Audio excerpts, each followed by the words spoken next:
Good evening to all of you and welcome back to my online classes. I am doctor Ashok Yadav. आज हम बात करेंगे एक बहुत ही इंपॉर्टेंट इन्फॉर्मेशन के विषय में regards BSc nursing courses from king George Medical university Lucknow. जैसा कि आपको पता है कि पिछले वर्ष हम लोगों ने किंग जॉर्ज मेडिकल यूनिवर्सिटी से बीएससी नर्सिंग के विषय में हम लोगों ने ये बात किया था कि पिछले वर्ष कोरोना काल की वजह से किंग जॉर्ज मेडिकल यूनिवर्सिटी ने बीएससी नर्सिंग का एग्ज़ाम नहीं कराया था। वो सीधे हाई स्कूल इंटर के मेरिट बेस पर बच्चों का एडमिशन ले लिया था। लेकिन इस बार बच्चों किंग जॉर्ज मेडिकल यूनिवर्सिटी 4 वर्षीय बीएससी नर्सिंग के लिए एग्ज़ाम करा रहा है एंट्रेंस एग्ज़ाम के द्वारा। और ये एंट्रेंस एग्ज़ाम कैसा होगा? बिल्कुल एमसीक्यू होगा और ये सीबीटी बेस्ड होगा, अर्थात कंप्यूटर बेस्ड टेस्ट होगा। और इसके आधार पर ये एग्ज़ाम कराएगा। एग्ज़ाम के बाद कट ऑफ जारी होगा। कट ऑफ के बाद जो मेरिट बनेगी, मेरिट के आधार पर एडमिशन होता है। आइए हम इस वीडियो के माध्यम से सब कुछ डिटेल्स में जानते हैं। जैसा कि आप ये देख रहे हैं, जो लोगो है वो बिल्कुल किंग जॉर्ज मेडिकल यूनिवर्सिटी का दिख रहा है। तो सबसे पहले हम ये देखते हैं कि अगर हम ये बात करें तो देखिए, जो इसका एप्लीकेशन फॉर्म रिलीज हुआ है, एप्लीकेशन फॉर्म कब से भरा जाएगा? ऑनलाइन फॉर्म इसका भरा जा रहा है 26 नवंबर सन 2021 फ्राइडे से। तो फ्राइडे से एग्ज़ाम आप भर सकते हैं। जो लास्ट डेट है एप्लीकेशन फॉर्म का वो कितना है? 11 दिसंबर 2021 सैटरडे तक इसका लास्ट डेट है। एडमिट कार्ड जो ऑनलाइन जारी होगा बच्चों, वो कब जारी होगा? 17 दिसंबर 2021 दैट इज़ फ्राइडे। 17 दिसंबर को इसका एडमिट कार्ड जारी हो जाएगा। और एंट्रेंस एग्ज़ाम जो इसका कंडक्ट होगा वो कब होगा? 19 दिसंबर 2021 संडे के दिन, है ना। और जो टेंटेटिव टाइम होगा वो कितना होगा? 11 बजे से लेकर 2 बजे तक एग्ज़ाम होगा। ठीक, तो 3 घंटे का एग्ज़ाम होगा 180 मिनट का। प्लेसेस ऑफ एग्ज़ाम, अगर हम एग्ज़ाम के प्लेस की बात करें तो to be intimated on admit card, जो एडमिट कार्ड पर जारी होगा, अभी तो नहीं, जब एडमिट कार्ड जारी होगा तो उस पर जो वेन्यू होगा, जो एग्ज़ाम का सेंटर्स होगा, वो आपको डिटेल्स में दिखाया जाएगा।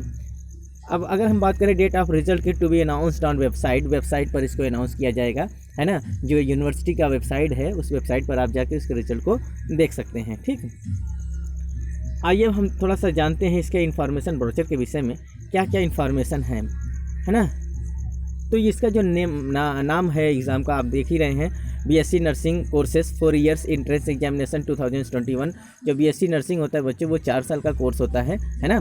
ये बिल्कुल एमबीबीएस का इक्विवेलेंट होता है। एमबीबीएस का जो टाइम शेड्यूल होता है, जितना ड्यूरेशन होता है एमबीबीएस का, ठीक उतना ड्यूरेशन इसका भी होता है। Date and time of the examination, अगर एग्जामिनेशन के डेट और टाइम की बात करें तो ये कब हो रहा है? 19 दिसंबर 2021 दिन शनिवार को हो रहा है। और टाइमिंग जो है बच्चों इसका 180 मिनट का होगा। 11 बजे से लेकर 2 बजे तक इसका एग्ज़ाम होगा। आइए बात करते हैं इसके सीट के डिटेल्स के विषय में, कितने सीट हैं, है ना। तो अगर हम बच्चों अनरिजर्व की बात करें, जो जनरल कैटेगरी का सीट है, वो ओपन में अगर हम देखें तो 40 सीट है। फ्रीडम फाइटर का अगर आप देखेंगे तो 2 सीट है ना। और जो एक्स आर्मी का सीट होता है बच्चों, वो ये भी 2% है ना।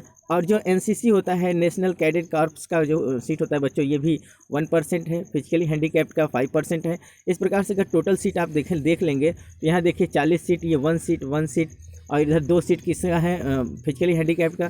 तो इस प्रकार से मिलाकर कुछ 44 सीट हो जाते हैं अनरिजर्व, है ना। तो टोटल जो अनरिजर्व कैटेगरी के सीट हो रहे हैं जनरल कैटेगरी के, वो कितने हैं? 44 सीट हैं। और वहीं अगर हम ये देखें कि ओबीसी कैटेगरी के सीट का अगर हम देखें तो 27 सीट जो हैं ओपन में है। और 1 सीट जो है फ्रीडम फाइटर का है। वहीं 1 सीट आपको जो मिलेगा वो एक्स आर्मी के लिए मिल रहा है। और 1 सीट ये फिजिकली हैंडीकैप के लिए। तो इस प्रकार से कुल मिला के 27 और 3 इस प्रकार से 30 सीट हो जाते हैं ओबीसी कैटेगरी के। और वहीं एससी कैटेगरी की हम बात करें तो 20 सीट जो है वो ओपन में है। और 1 सीट जो होता है फ्रीडम फाइटर के लिए, 1 सीट है एक्स आर्मी के लिए, और वहीं 1 सीट जो मिल रहा है वो फिजिकल हैंडीकैप के। इस प्रकार से कुल मिलाकर कितने सीट हो जाते हैं? 23 सीट हो जाते हैं एससी कैटेगरी के। और वहीं अगर एसटी कैटेगरी की बात करें तो एसटी कैटेगरी में 2 सीट मिल रहा है ओपन में। और इस प्रकार से टोटल सीट केवल 2 ही होता है, किसके लिए? एसटी के लिए। और वहीं ईडब्ल्यूएस की अगर हम बात करें तो ईडब्ल्यूएस में ओपन सीट क्योंकि 10% दिया गया है तो 10 सीट होता है इसमें। और 1 सीट इनमें फिजिकली हैंडीकैप्ड को दिया जा रहा है, तो टोटल 11 सीट हो जाते हैं। इस प्रकार से अगर ओवरऑल हम पूरा सीट देखेंगे, पूरा कैलकुलेट करते हैं, तो ये पूरा सीट कितना हो जाता है? 110 सीट।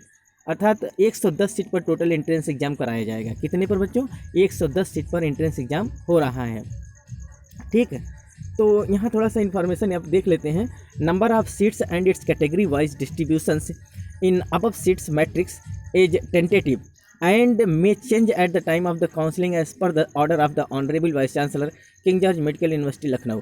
तो कह रहा है जो नंबर ऑफ सीट्स है बच्चों, ये सीट घटाया बढ़ाया जा सकता है according to the order of the honourable vice chancellor. जो किंग जॉर्ज मेडिकल यूनिवर्सिटी के वाइस चांसलर के आदेशानुसार इसके सीट को बढ़ाया घटाया जा सकता है ना। अर्थात ये सीट अभी तो आप कितना मानेंगे 110 सीट पर एंट्रेंस एग्जाम होगा, लेकिन बाद में इसके सीट को घटाया बढ़ाया जा सकता है। आइए बात करते हैं इनकी एलिजिबिलिटी क्राइटेरिया कितनी है ना, क्या योग्यता होनी चाहिए बीएससी नर्सिंग के फॉर्म को अप्लाई करने के लिए। The candidate should ensure himself herself about her या his eligibility as per section 4 of this brochure for the course before filling of the application form. तो देखिए हम देखते हैं कि कौन कौन से क्या क्या इसमें एलिजिबिलिटी क्राइटेरिया होनी चाहिए। तो सबसे पहले एलिजिबिलिटी क्राइटेरिया दिया है candidate must be an Indian nation. तो जो कैंडिडेट होना चाहिए वो बच्चों भारत का नागरिक होना चाहिए। क्या होना चाहिए? भारत का नागरिक। और वहीं अगर हम एज की बात देखें बच्चों, मिनिमम एज जो होता है वो 17 साल होना चाहिए। कब? 31 दिसंबर 2021 को कैंडिडेट का एज कितना होना चाहिए? कम से कम 17 वर्ष। और वहीं अगर हम मैक्सिमम की बात करें तो मैक्सिमम कितना होना चाहिए? 35 ईयर्स। अनरिजर्व कैटेगरी, अगर जो जनरल कैटेगरी के स्टूडेंट हैं बच्चों, उनका जो मैक्सिमम एज होना चाहिए 35 वर्ष होना चाहिए। वहीं अगर OBC, EWS, ST और SC की अगर हम बात करें तो उनको जो है 5 वर्ष का रिलैक्सेशन दिया गया है। इस प्रकार से उनका जो एज होना चाहिए वो कितना होना चाहिए? 40 ईयर्स। ठीक, तो एक बार फिर से आप जान लीजिए, जनरल कैटेगरी के बच्चों का सभी कैंडिडेट का जो मिनिमम एज है वो कितना होना चाहिए? 17 वर्ष होना चाहिए। वो कब होना चाहिए? 31 दिसंबर 2021 को उनका कम से कम एज 17 वर्ष होना चाहिए। 17 से कम वाले बच्चे अप्लाई नहीं कर सकते हैं। अगर वहीं हम मैक्सिमम एज लिमिट्स की बात करें तो जितने भी अनरिजर्व सामान्य वर्ग के जितने भी बच्चे हैं उनका जो एज लिमिटेशन होना चाहिए वो 35 ईयर्स होना चाहिए। वहीं OBC, EWS, ST, SC और फिजिकली हैंडीकैप्ड की बात करें तो उनको 5 वर्ष का छूट दिया गया है। इस प्रकार से उनका जो मैक्सिमम एज लिमिट है वो कितना होना चाहिए? 40 ईयर्स, 40 वर्ष होना चाहिए। ठीक, आइए हम देखते हैं minimum qualification for admission. Admission के लिए मिनिमम क्वालिफिकेशन क्या होना चाहिए? Candidate with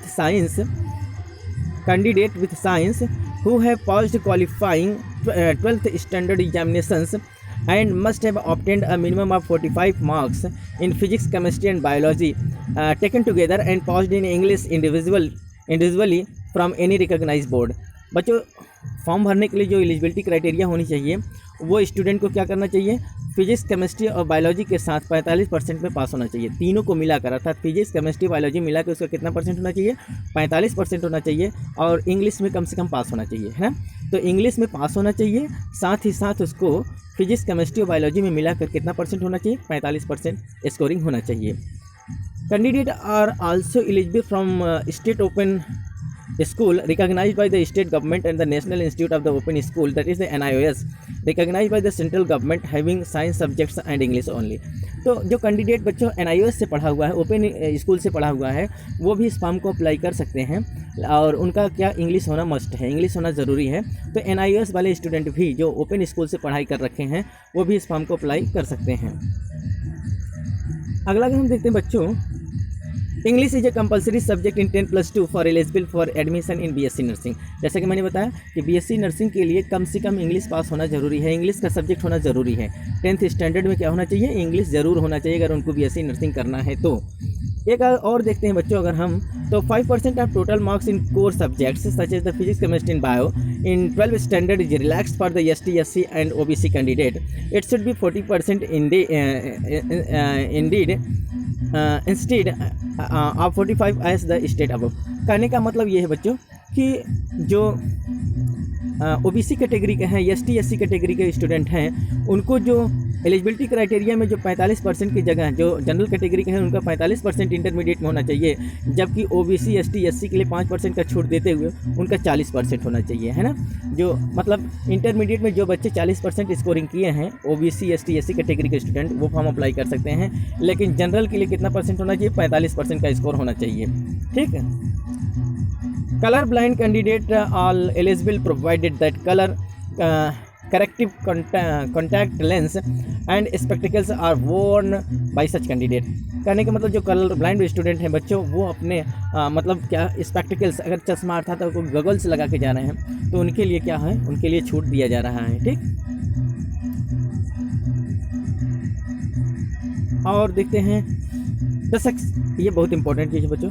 the selection of the candidate will be subject to medical fitness. जो बच्चों का जो सिलेक्शन होगा बच्चों, वो मेडिकल फिटनेस के आधार पर होगा। अर्थात बच्चा जो है क्या कैसा होना चाहिए, मेडिकली फिट होना चाहिए। No selected candidate will be permitted to join the course unless declared medically fit by the medical board appointed by the university। बच्चों जो बच्चा सेलेक्ट भी हो गया है, अगर वो मेडिकली फिट नहीं है तो वो इसमें एडमिशन नहीं ले सकता है। The decision of the medical board shall be final. और जो मेडिकल बोर्ड डिसीजन देता है वो फाइनल माना जाएगा। तो कुल मिला के आप ये समझिए कि स्टूडेंट को मेडिकली फिट होना चाहिए। एंट्रेंस एग्जाम क्वालिफाई कर लेने के बाद अगर वो बच्चा चयन के योग्य है, इसके बाद उसको मेडिकली फिट जरूर होना चाहिए। मेडिकल फिटनेस पर ध्यान देना होगा, है ना। वहीं अगर हम रिजर्वेशन पॉलिसी की बात करें बच्चों, तो ये ज़्यादा इम्पोर्टेंट नहीं है। आपको सबको पता है कि कितना रिजर्वेशन पॉलिसी है ना। तो हम एक चीज़ बहुत इम्पोर्टेंट चीज़ है, उसको हम बात कर लेते हैं। यहाँ देखिए, caste certificate issued only by the competent authority, that is the tahsildar of the Uttar Pradesh government are accepted. जो कास्ट सर्टिफिकेट है बच्चों, वो तहसीलदार के यहाँ से बनाना होना चाहिए। मतलब कुल मिला के आपको कास्ट सर्टिफिकेट ले जाना अनिवार्य होगा। तो कास्ट सर्टिफिकेट बिल्कुल सर्टिफाइड होना चाहिए, है ना। जो तहसील लेवल पर आपका बनता है वो कास्ट सर्टिफिकेट आप बनवा कर ले जाएंगे। OBC certificate issued after 31 March 2021 will only be valid. जो ओबीसी सर्टिफिकेट बनेगा बच्चों, वो 31 मार्च 2021 के पहले का होना चाहिए, है ना। तो कुल मिला के लेटेस्ट आपका कास्ट सर्टिफिकेट बना होना चाहिए। कब का? 31 मार्च 2021 तक का, है ना। अर्थात इसके पहले बहुत ज़्यादा पुराना कास्ट सर्टिफिकेट आपका वैलिड नहीं होगा। ठीक, आइए बात कर लेते हैं एप्लीकेशन फ़ीस के विषय में। Application and fee submissions for entrance examinations के लिए, है ना। The candidate should ensure himself herself about his her eligibility as per section 4 of this brochure for the course before filling of the application form. देखिए बात करते हैं क्या होना चाहिए। Application for the aforesaid examinations can be done through online mode. जो application form होगा बच्चों, वो ऑनलाइन मोड में भरा जाएगा, है ना।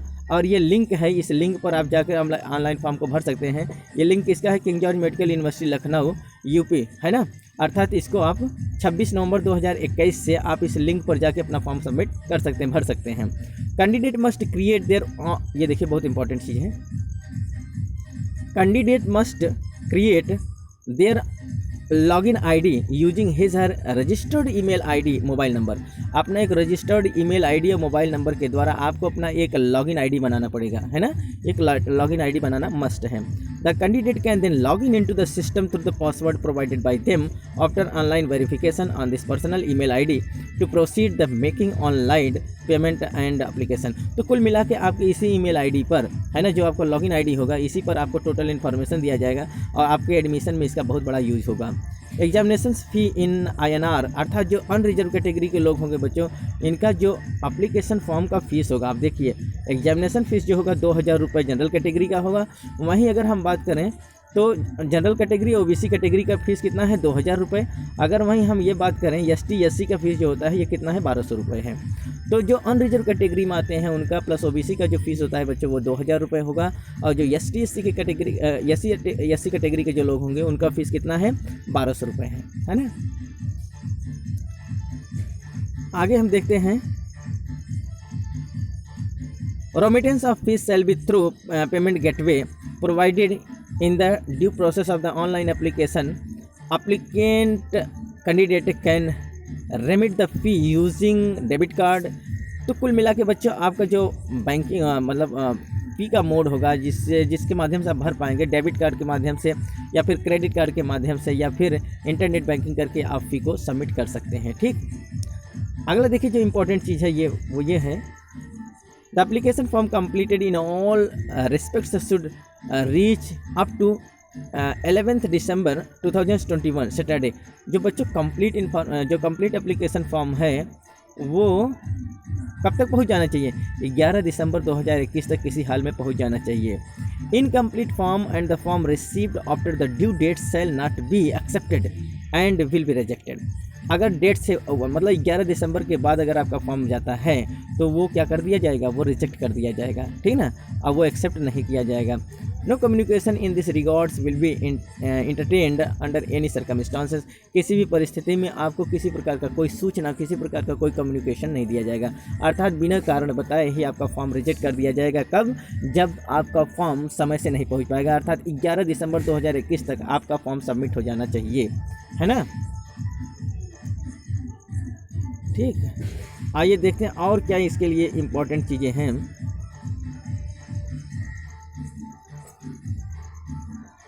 ये बहुत इंपॉर्टेंट चीज़ है।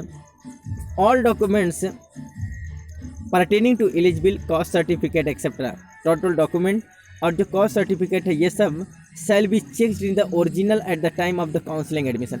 अर्थात ये जो आपका टोटल क्वालिफिकेशन जो एकेडमिक रिकॉर्ड है बच्चों, वो प्लस कास्ट सर्टिफिकेट आपका जो चेक किया जाएगा वो at the time of the counselling and admission के समय, अर्थात एडमिशन और काउंसलिंग के समय ही आपका चेक किया जाएगा, है ना। अभी कोई वेरिफिकेशन नहीं होगा, टोटल वेरिफिकेशन आपका जो होगा वो at the time of the admission और at the time of the counselling के समय आपका टोटल चेक किया जाएगा। कौन? academic record as well as the caste certificate. No document are to be sent to the counter of the examination office. आपको किसी प्रकार का कोई डॉक्यूमेंट भेजना नहीं है, है ना, अर्थात किसी प्रकार का कोई डॉक्यूमेंट आपको एग्जामिनेशन ऑफिस में नहीं भेजना है। Only the scanned copy of the signature, handwriting verification form are to be uploaded during the process of the online submission of the application form.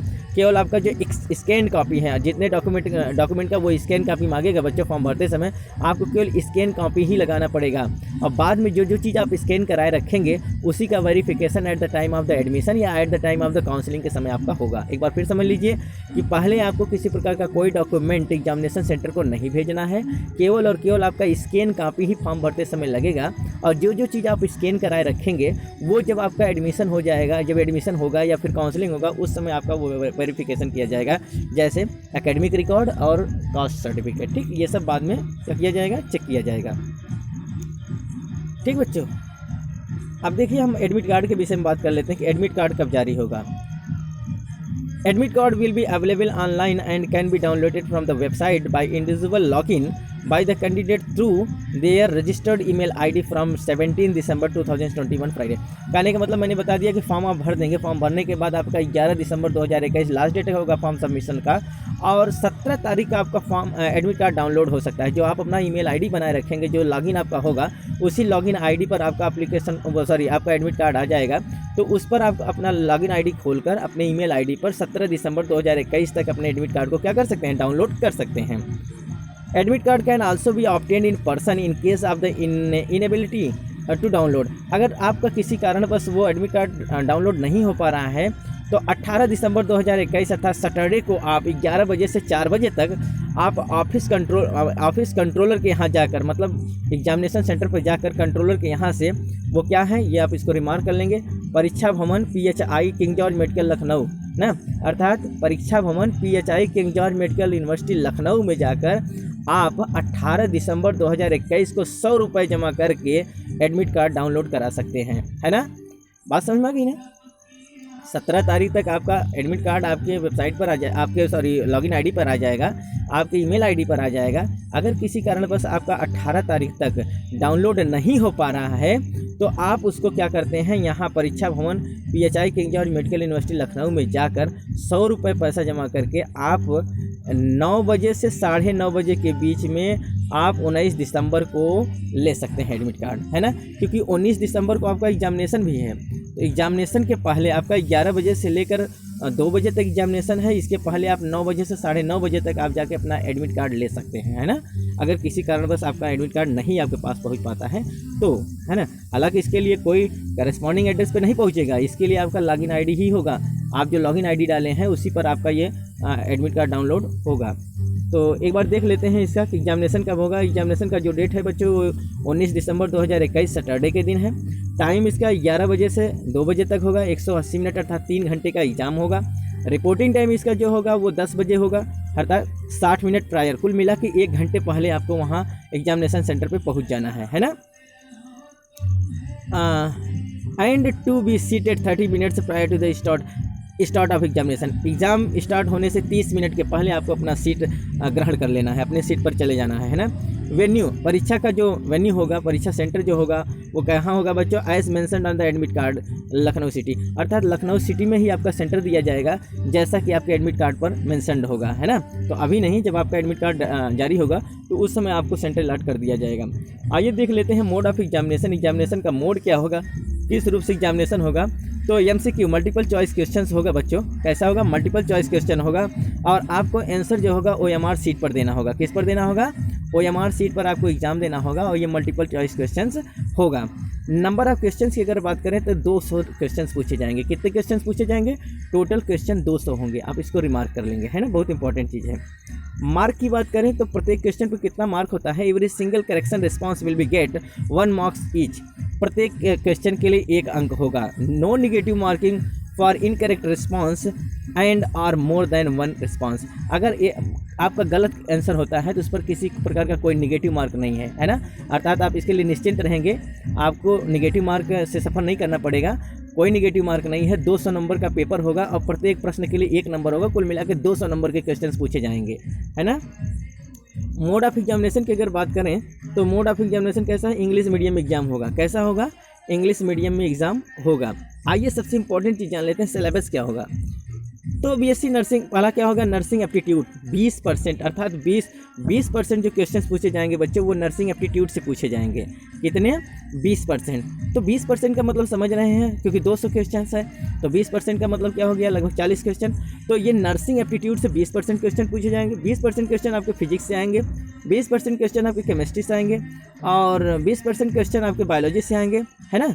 तो इंग्लिश एंड जनरल नॉलेज से 20% आएंगे, है ना। और ये कैसे होंगे? इंटरमीडिएट स्टैंडर्ड के होंगे। तो जो क्वेश्चन का पैटर्न, जो पेपर का पैटर्न है बच्चों, ये बहुत ही स्टैंडर्ड बनाया जा रहा है। एक बार आप फिर से देख लीजिए, तैयारी बहुत अच्छे ढंग से आपको करना पड़ेगा। बिल्कुल लग के तैयारी करिए, क्योंकि नर्सिंग एप्टीट्यूड से जो नॉर्मल चीज़ें होती हैं, जो नर्सिंग से रिलेटेड क्वेश्चन होंगे वो आपसे पूछे जा सकते हैं, पूछे जाएंगे ही, क्योंकि नर्सिंग एप्टीट्यूड से 20% होगा, फिजिक्स से 20% होगा, केमिस्ट्री से 20% होगा, बायोलॉजी से 20% होगा, इंग्लिश और जनरल नॉलेज से भी 20 क्वेश्चन आपके पूछे जाएंगे। और ये सब किससे होंगे? इंटरमीडिएट स्टैंडर्ड्स के क्वेश्चन पूछे जाएंगे, है ना। आइए देख लेते हैं कि जो मिनिमम क्वालिफिकेशन मार्क्स कितना होना चाहिए, कट ऑफ क्या जारी किया जाएगा। तो देख लेते हैं। Minimum qualification marks for entrance examinations are 50% for unreserved category and 40% for the ST SC and OBC category.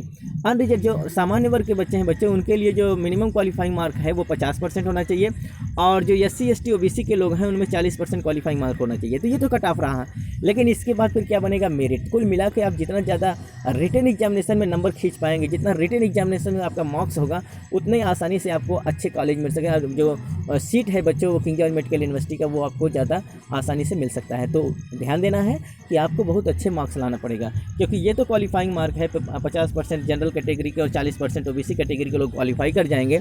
लेकिन अगर रही बात एडमिशन की, तो एडमिशन आपको अच्छे मार्क्स पर ही मिलेंगे, है ना। आइए अब जान लेते हैं रिजल्ट की बात। रिजल्ट कब डिक्लेयर्ड होगा? Date of declaration of result of entrance examination 24 December 2021 tentative. जैसा कि संभावित जो डेट है बच्चों वो दिखाया जा रहा है कि 24 दिसंबर 2021 को आपका रिजल्ट क्या हो जाएगा? डिक्लेयर्ड हो जाएगा, ठीक। और कहाँ? Official website king George Medical university Lucknow. King George Medical university Lucknow की ऑफिशियल जो वेबसाइट है उस पर आपका रिजल्ट टेंटेटिव बताया जा रहा है, अनुमानित 24 दिसंबर 2021 को क्या हो जाएगा? बिल्कुल डिक्लेयर्ड हो जाएगा, ठीक। आइए देखते हैं मेरिट लिस्ट कैसे बनाई जाएगी। The merit list will be prepared from the marks obtained in the entrance examination. A combined merit list and category wise merit list will be drawn. जो आपका वो मेरिट लिस्ट जारी किया जाएगा वो बच्चों on the basis of the entrance examination. जो आप एंट्रेंस एग्जामिनेशन में नंबर स्कोर किए रहेंगे, जो मार्क्स आप स्कोर करेंगे, उसी के आधार पर आपका क्या बनेगा? मेरिट लिस्ट जारी होगा, ठीक। इन case of tie the preference will be given in below order. अगर मान लीजिए 2 बच्चे एक बराबर नंबर पा जाते हैं तो कैसे टाई अप किया जाएगा, किस प्रकार से टाई किया जाएगा, आइए बात करते हैं। Higher marks obtained in biology followed by the chemistry and physics in the entrance examination. अगर किसी बच्चे का सेम मार्क्स है तो उसमें उस बच्चे को पहले सीट मिलेगा जो बायोलॉजी में अच्छा नंबर पाएगा, है ना। तो इसका जो प्रायोरिटी लिस्ट बनाया जा रहा है किसके आधार पर? जिसमें बायोलॉजी का ज़्यादा नंबर होगा उस बच्चे को पहले प्रीफर दिया जाएगा। दूसरे नंबर पर क्या होगा?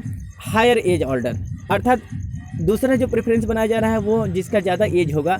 अगर 2 बच्चों का समान नंबर है और बायोलॉजी में भी समान नंबर है तो उनको क्या, अगर मान लीजिए उनका जो रिटन एग्जाम है उसमें बराबर नंबर है और साथ ही साथ बायोलॉजी में भी बराबर नंबर है, तो जिसका ज़्यादा एज होगा उस बच्चे को पहले प्रेफर किया जाएगा, है ना।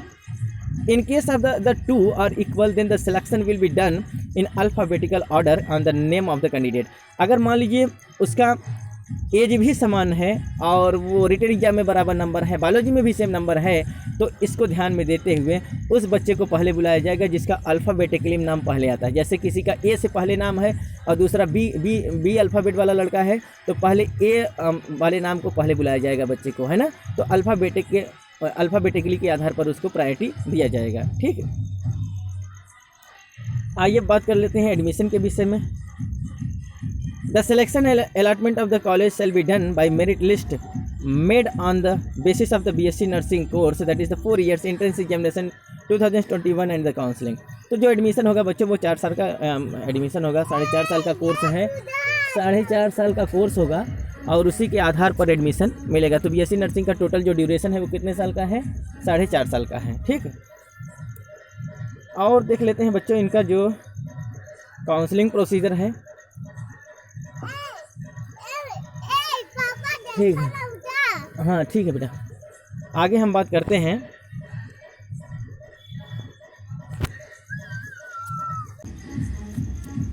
आइए हम बात कर लेते हैं, अगर मान लीजिए एडमिशन बच्चा अगर क्वालिफाई कर गया तो उसका काउंसलिंग कैसे होगा। Counselling shall be held at King George Medical University Uttar Pradesh Lucknow on this tentative dates. अगर बच्चा क्वालिफाई कर गया है तो बच्चे का जो काउंसलिंग होना है बच्चों इस संभावित डेट पर कराया जाएगा। कब कराया जाएगा, पहला जो काउंसलिंग होगा वो कब होगा, 27 दिसंबर 2021। पहला काउंसलिंग 27 दिसंबर को हो रहा है और दूसरा काउंसलिंग जो कराया जाएगा वो 30 दिसंबर 2021 तो कराया जाएगा, है ना। तो पहला काउंसलिंग कब होगा, 27 दिसंबर को, और दूसरा काउंसलिंग 30 दिसंबर को कराया जाएगा।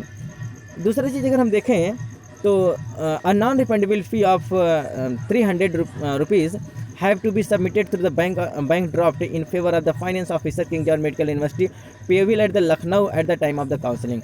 तो काउंसलिंग के समय उसको 300 रुपये का नॉन रिफंडेबल फ़ी जमा करना पड़ेगा जो वापस नहीं होगा।